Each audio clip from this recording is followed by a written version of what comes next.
And so here it is, day one of the OH-58 Delta Kiowa Warrior.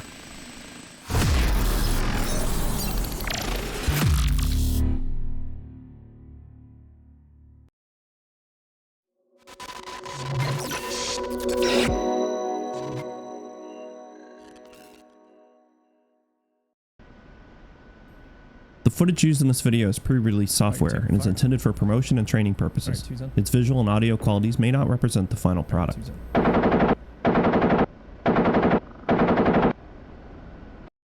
Alright guys, welcome aboard the OH-58 Delta. It is release day, at least that's my intent as I make this video, is to launch it on release day. And we're going to talk a little bit about how to fly this beautiful aircraft. Thanks again to Polychop for creating such a great rendition of the OH-58 Delta. And we're going to start here with the vertical situation display. Talk about some of the things we're going to be looking at while we're flying. Of course, you're familiar if you fly anything with a lot of this information. We've got our heading tape. We've got our waypoint caret, which is the open one. We've got our MMS caret that's letting us know where the MMS is at.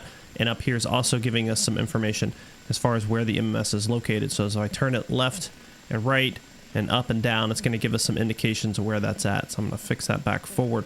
Up here, we're looking at our airspeed. Below that, we're looking at our fly to waypoint, which is just right over there. So 0.6 kilometers. And it's going to take us forever to get there at this speed. Next point and previous points is going to rotate us through the route that we have. CDI, that's for instrument type flying. We're not going to deal with that today. Pounds per hour and our station time. So this is at our current pitch, basically sitting on the ground. We're burning 170 pounds per hour, and we can do this for 2.2 hours. Obviously, as we increase power, as we're flying around, those numbers are going to change. It's our current location. It's our altitude. You're going to see that change in tens, so don't be alarmed. Our vertical scale, and you're going to see that as we climb and descend. And we're going to see our AGL, our radar altimeter is going to tell us our above ground level. This is our MSL. We can set a high bug and a low bug to warn us when we get to a certain place. And for video, we can turn on the vid. We can turn on basically what the MMS is seeing. We can go to TIS, and then this just inverts the image. Honestly, if you fly around like this, you're a weirdo. All right, we do have an electronic trim ball, and then we have our normal standby trim ball down there. You can see we have our normal pitch ladder and our turn indicators. All right, some things we need to know about, or at least, if not have mapped, just have ready to go. Over here is our force trim switch. We're going to talk about force trim here in a little bit because I do have some competing thoughts about this, and I'll come at it from a normal Kiowa pilot to a DCS Kiowa pilot. Hydraulic system, we just want to leave that on all the time. Our pitch and roll, this is our SCAS, so our stability control augmentation system, and this is the power switch for that SCAS. There's really no reason to turn that off. In the real aircraft, you could run into a situation with ground resonance where the aircraft would start to vibrate just a little bit, and SCAS could exacerbate that because it's trying to dampen out some of those motions, and then it's basically sort of like an induced oscillation, SCAS-induced oscillation, if you will. So it was pretty typical for us once we got on the ground to go ahead and just turn off the SCAS and turn on the force trim and just kind of let everything settle. Another thing that we're going to talk about, and I'll be honest with you, I never, ever used it in the real aircraft, but I'm starting to really like it, is our heading hold modes. So we've got engage, disengage, left and right. We'll talk about that, but I would recommend possibly having that mapped to your collective. For our cyclic, we've talked about the weapon select switch. We also want the display select switch. This is going to allow us to kind of move around through some of these pages. We can bounce around to our hover page, HSD, MMS, communications. Also our trim release. So again, we're going to talk about force trim here in a moment. All right, so using our display switch, I'm going to click to the left, and it's going to rotate us through the hover page and the VSD. If I click it to the right, it's going to take us to the comms page. If I click it up, it's going to take us to the MMS. And if I click it down, it's going to take us to the HSD. You probably won't spend a whole lot of time using the comms and the MMS, the up and the right. You'll definitely be using the down to bring up the HSD and the left to bring up the VSD. Another page that I did not use pretty much ever when I flew real Kiowas was the hover page. We're going to talk a little bit more about that once we get going. But the first thing I want to do is just get this thing off the ground. She's pretty stable. Again, it's got SCAS, so it's going to help you out. You're not going to have to do a whole lot of collective inputs once you get it up in the air. You can kind of manage it just a tiny bit. And let me pull up the little control indicator. I know some of you guys love seeing that stuff. I'm going to have to do some fancy editing to get it on the screen, but I'm going to pull back a little bit left. And as I increase power, I'm going to have to pull in some pedal as well. all right, because torque, right? So the blades are spinning one way, it means the fuselage is going to want to spin the other way. So I've got to counter that. So as I pick up, you can see it knows wanted to come right, so I captured it, brought it to the left. I'm just bringing the aircraft up. It's okay if it wobbles a little bit. A good hover is not this rock solid thing. I mean, you can do it if the wind conditions are great and if you're having a great day, but this is perfectly fine. All right, we can see that we hover a little nose high. We're just going to maintain our position. We're just making small, minute cyclic inputs. It helps a lot if we have some contrast, some things to look at. Right, so we've got that grass is not super helpful, but these lines on the ground certainly are. They can give me some concept of my drift. I'm not really moving the collective at all because I've got the power I need to hover. I'm just moving the cyclic just a tiny bit. All right, so let's take a look at the hover mode. So I'm going to use that display switch. I'm going to click it to the left, and now we've got our hover display. And if you're used to flying the Apache, this should look relatively familiar to you. It's about an 88-foot box, as I recall from the book, from the center there off to the left. So it's got quite a bit of margin. And all we're doing is, you see that little dot, that little circle, that is our acceleration cue, and that is essentially our cyclic position. So you can see it moving around. That's because my cyclic's moving. Now, I think this is maybe a little jittery. I don't know. Again, I never used it in a real aircraft, but talking to other guys, they think it might need to be a little bit honed in. So probably when you get it, it'll be a little bit different. But I'm going to let it drift forward so we can see what else comes out. And again, if you're an Apache guy, you know what I'm about to show you is our velocity vector. So that line coming out, that's our velocity. And it's going to try and chase wherever that ball is. Now, it's not as responsive because it's not giving the same granularity as you might be used to with the Apache. So anyway, this is a neat little feature to help you kind of maintain some position, some awareness, horizontal awareness during your hover. But now what we're going to do is talk about the hover bob up. Now, we do have a hover bob up button. I should have pointed it out, but you can find it on your control inputs there. Bob up. They had some software changes during my time. If we tap it once, and we've talked about this in a previous video, I'm going to just tap that button, and it's going to drop a target location. All right, so this is handy if we're flying along and something happens or somebody shoots at us and we want to maintain, where was that position? We're going 90 knots, something happens. Just tap that real quick, and it's going to drop that target point, and that way you can get away and then sort of reference where that was.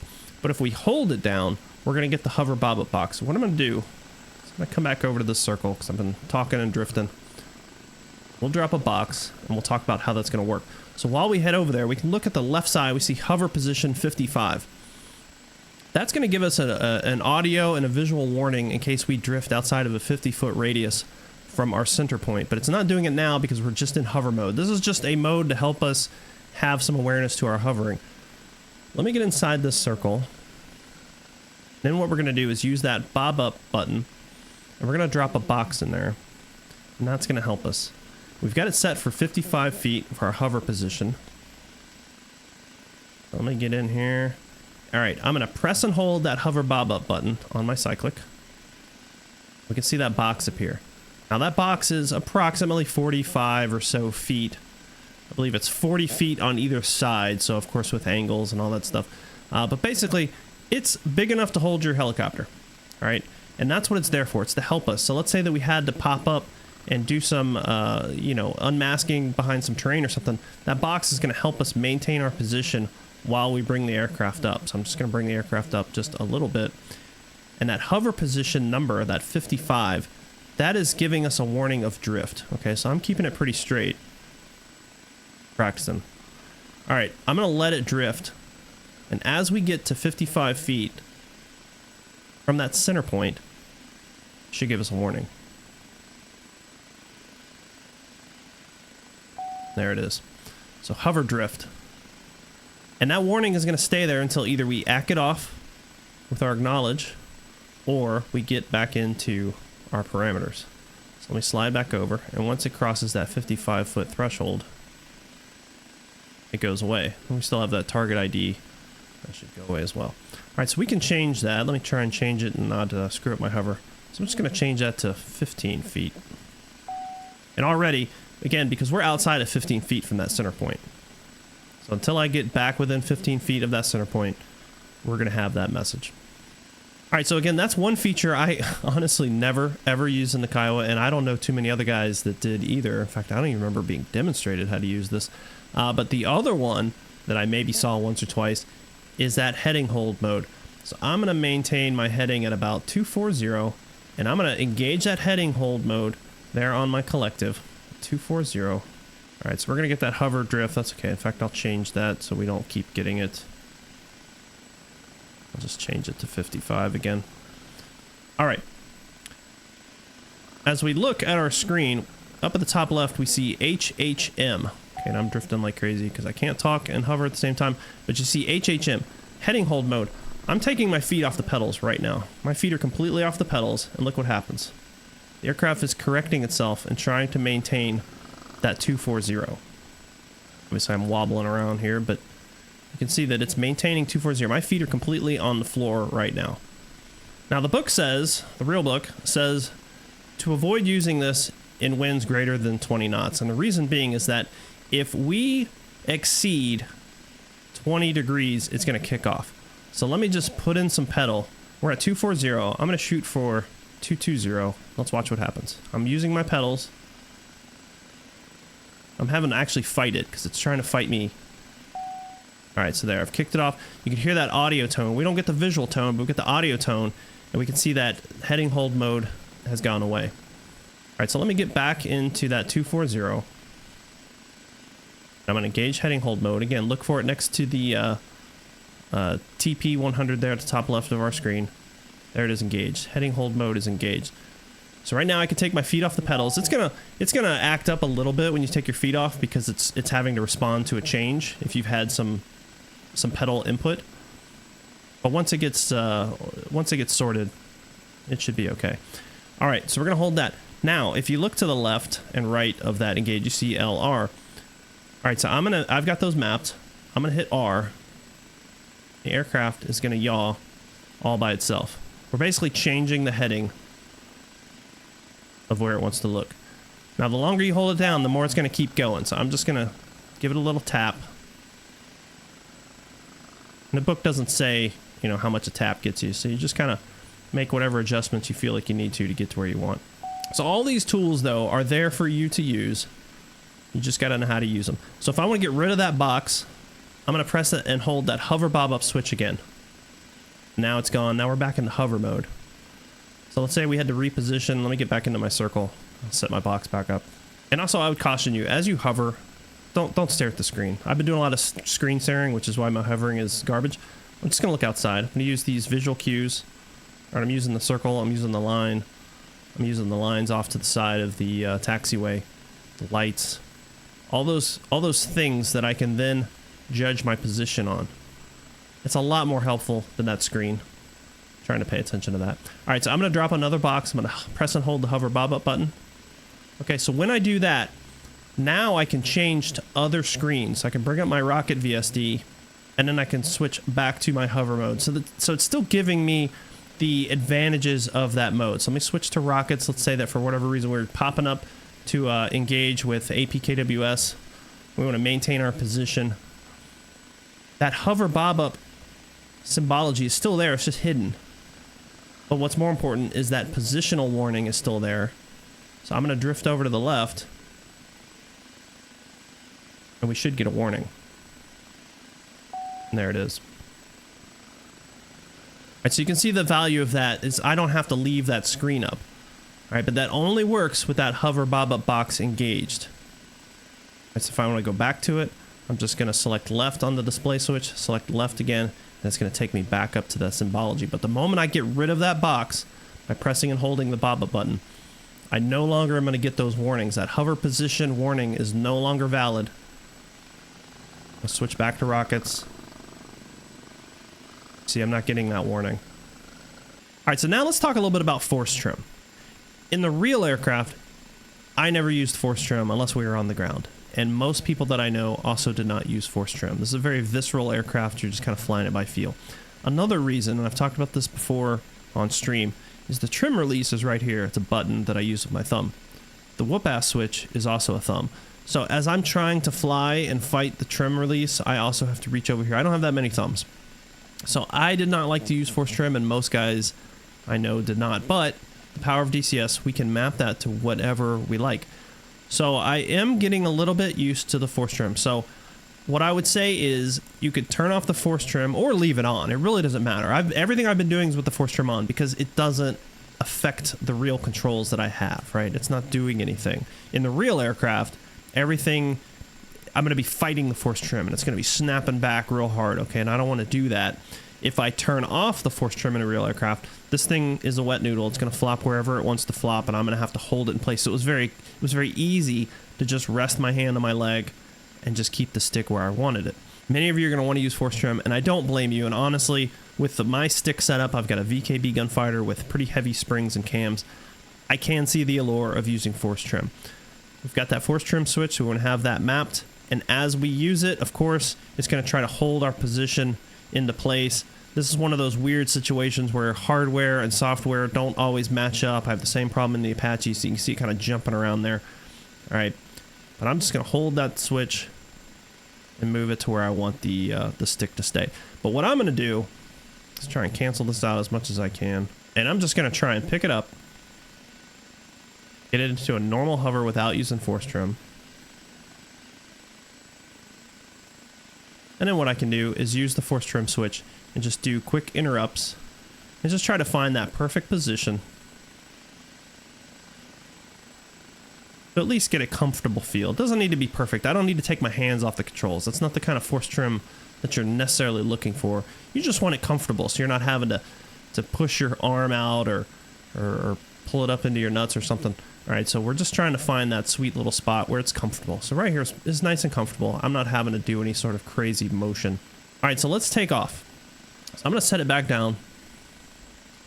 A lot of you guys like to take off, you hover, and then you take off from a hover. You can do that. It's not illegal.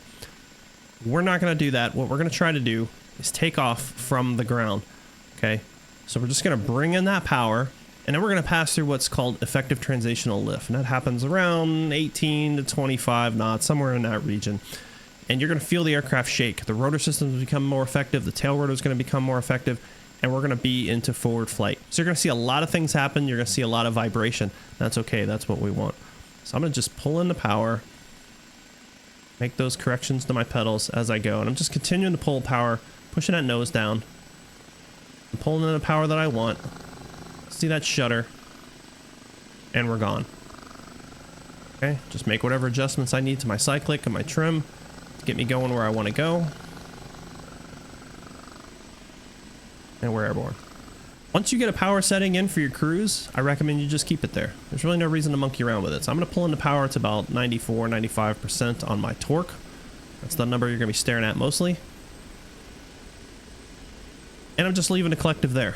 I'm not having to do anything. Everything I'm doing now is through cyclic. Now I'm going to use the force trim. It might jump on me, but I'm going to click the force trim switch, sort of make some adjustments there so I can get it nice and comfortable. But really at this point, I'm just flying with the cyclic and the pedals.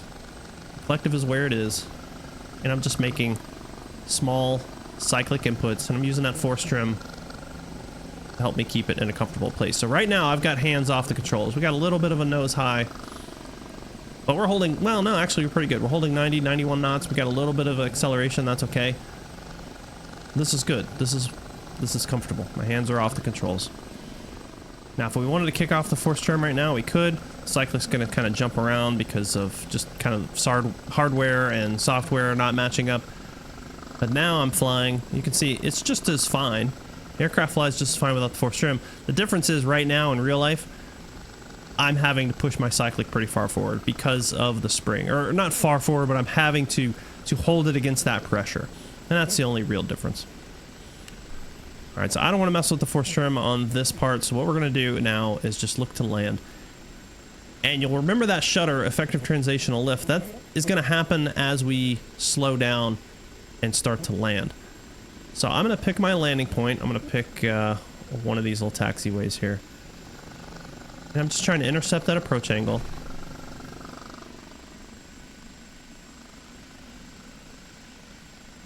And I'm just going to slow the aircraft down.